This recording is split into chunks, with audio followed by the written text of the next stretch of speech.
estabas desde el otro día, ¿no? Que no has preguntado. Buenos días, Presidenta. Buenos días a todas y a todos. Daniel Moser, del Centro de Estudios Estratégicos Nacionales, director de Helios Comunicación y colaborador de Agencias de Información y Opinión, Periodismo Internacional Alternativo de Argentina, Portal Alba de Venezuela y Rebelión de España. En primer lugar, quería comentarle que el Centro de Estudios estuvo trabajando durante todo un año, terminamos en octubre de este año, un estudio sobre los primeros 6 años del proceso de cuarta transformación, y nos concentramos en los desafíos pendientes y en propuestas concretas para cada uno de ellos. Me gustaría, si usted me lo permite, entregarle el documento y un libro que le quiero obsequiar, que creo que va a ser mucho de su interés.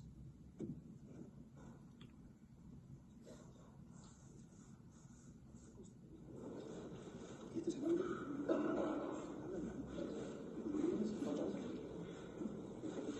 Para que todos te escuchen. Okay. Le comentaba que el libro es Calibán y la bruja. Se trata de una investigación muy documentada sobre el papel y el liderazgo de las mujeres en el periodo precapitalista entre el feudalismo y el capitalismo. Ellas defendían el interés y el territorio y las propiedades comunales contra la privatización que estaba empezando a hacerse ya en esa época. Las estigmatizaron como brujas, pero no quiero contar más, espero que lo pueda leer. En la actualidad hay un tema central, entre otros, en el ámbito global, que es la disputa económica entre Estados Unidos y China. Esta disputa se da en el marco de un fenómeno más importante aún, que es un cambio de época, un proceso para lograr en algún momento un nuevo orden mundial. Esto lleva años y va a llevar muchos años más. En ese proceso se enfrentan Estados Unidos como intentando mantener su hegemonía unipolar y lo que se conoce como los BRICS, que plantean el multilateralismo. Quisiera dar unos datos para plantearle la primera pregunta. China ahorra el doble que Estados Unidos como proporción del PIB. China invierte el doble que Estados Unidos como proporción del PIB.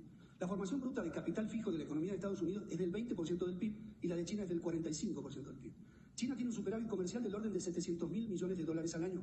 Estados Unidos un déficit comercial mayor a $1 trillón al año. La deuda de Estados Unidos es del 130% del PIB, la de China del 75%. En 1945, a término de la Segunda Guerra Mundial, Estados Unidos aportaba más del 50% del Producto Interno Bruto global. En 2024 es solo del 22%. De los depósitos de bancos centrales del mundo, en 1999, en dólares era de 71%, hoy es de casi 60%. El golpe mayor al proceso de pérdida de hegemonía de Estados Unidos como potencia no será seguramente un enfrentamiento militar, sino en términos económicos y financieros. En 2024, en su 16ª reunión de BRICS, se le dio la bienvenida a 13 países y se anunció que 30 naciones más manifestaron interés en sumarse a los BRICS. En 1992, la participación del PIB mundial del G7 fue del 45%, las naciones del hoy BRICS solo del 16%. En 2024, el G7 tiene el 30% y los BRICS el 35%. Ya termino. Entre 2000 y 2023, los países del hoy BRICS crecieron su participación en las exportaciones mundiales del 10 al 23%. El G7 cayó del 45 al 29%.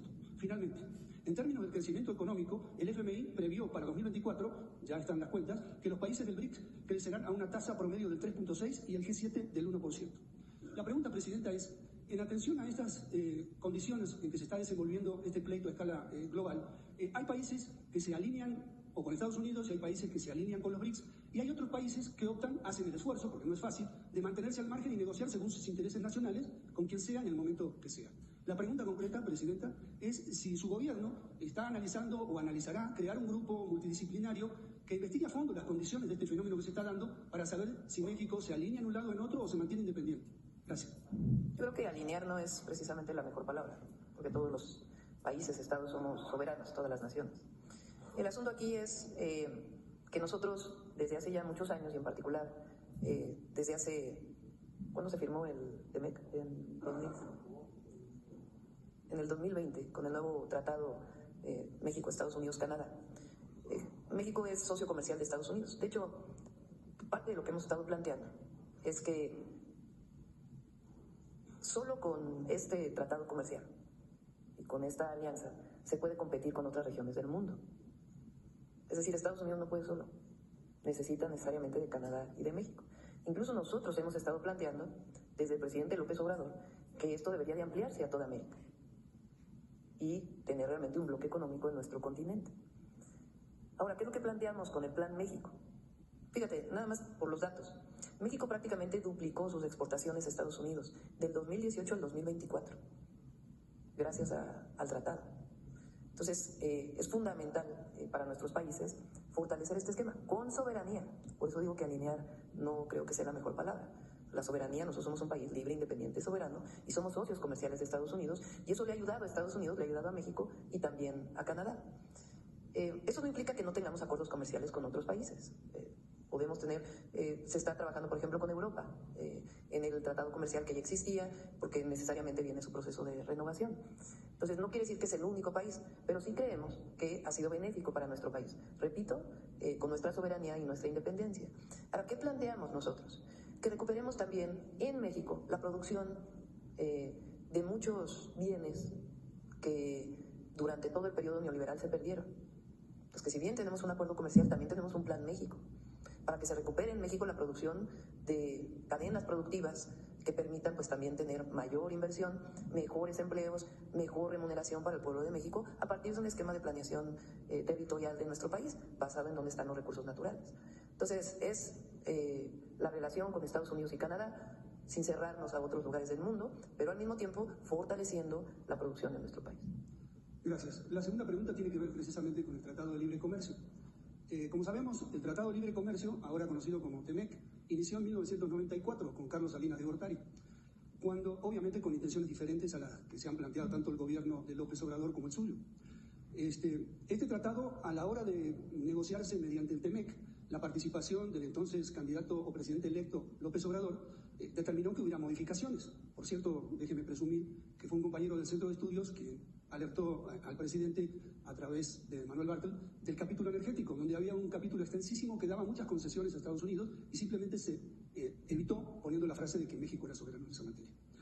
Tengo aquí datos del Banco de México que me llamaron la atención porque dice que la balanza comercial de diciembre de 1994, de enero de 1994 a diciembre de 2024, México tiene un déficit de 172.602 millones de dólares. Esto como antecedente, la pregunta concreta que le quiero hacer es si bien puede haber puntos beneficiosos de este acuerdo que viene desde 1994 respecto de los intereses de México y de su pueblo, ¿su gobierno analizará en profundidad o ya analizó los posibles inconvenientes que tiene el tratado respecto de los intereses de México? Es distinto el tratado que se firmó en el 2020 de 1994.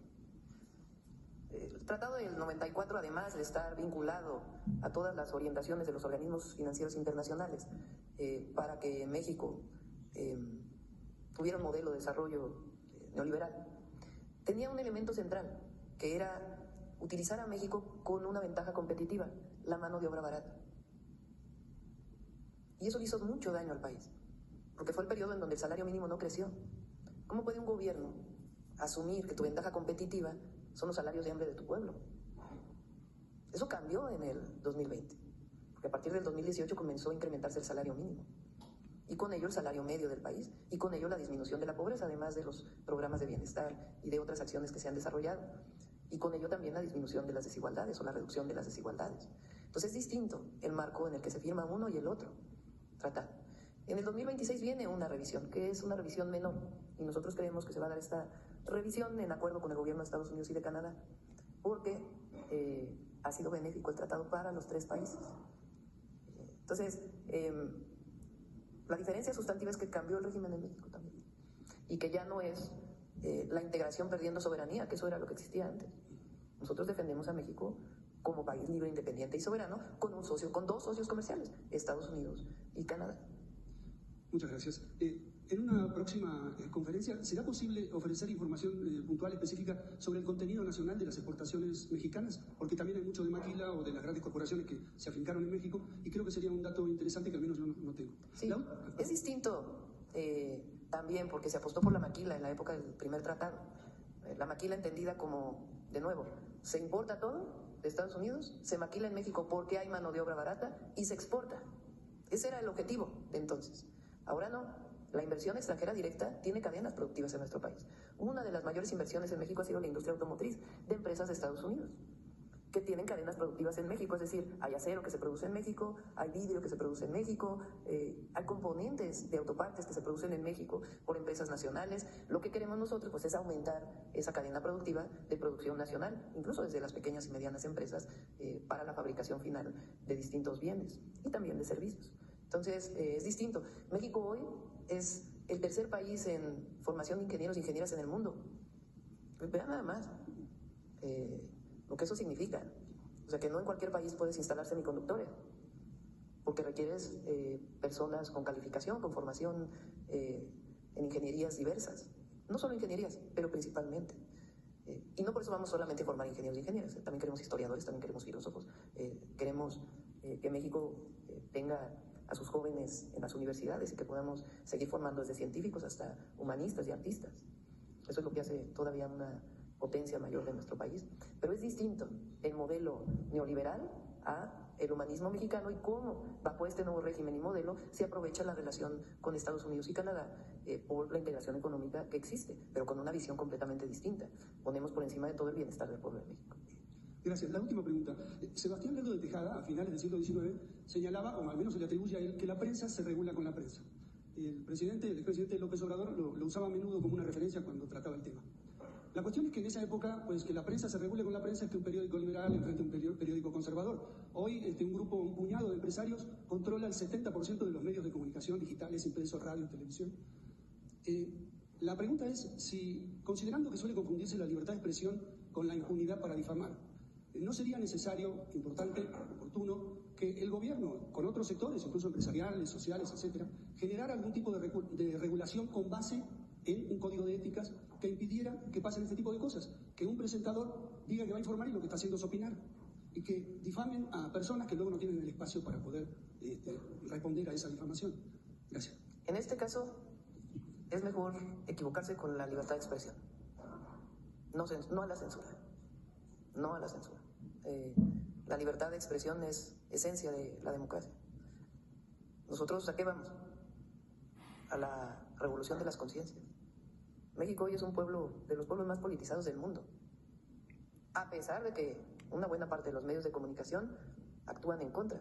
¿Cómo fue que sacamos 36 millones de votos con las campañas en contra que tuvimos en redes sociales y en medios de comunicación y en toda la comentocracia? Difícil encontrar un articulista, claro, hay sus excepciones, que defienda la Cuarta Transformación. Difícil. Y aún así, ganamos casi con 36 millones de votos, con el casi 60% de la votación. ¿Por qué? Porque lo que está pasando en México es único. Aquí es que los que gobernamos, desde el presidente López Obrador y ahora, venimos de un movimiento social. No llegamos impuestos por nadie y seguimos luchando desde el lugar donde estamos. Entonces, además ahí están muchos de ustedes que ayudan a abrir el debate, a poner otros puntos de vista sobre la mesa, todos los medios llamados alternativos. Ya no es lo mismo que antes, donde lo que se decía en la radio o en la televisión entraba como la verdad absoluta. Y también los medios públicos están haciendo su parte, que no son medios gubernamentales, son medios públicos. Y tienen que fortalecerse los medios públicos, que es parte de lo que queremos hacer ahora. Y también hay muchos medios que han aprendido, también, que así como iban, pues lo único que hacían era perder televidentes, se dice, audiencias. Trump, me vino a la mente aquello que comentó López Obrador respecto de que un paisano le dijo que así como se separó el poder de la Iglesia del poder del Estado, se separara el poder económico del poder político. ¿Valdría la pena considerar separar también el poder mediático del poder?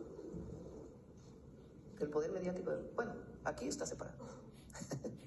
Vamos con la última.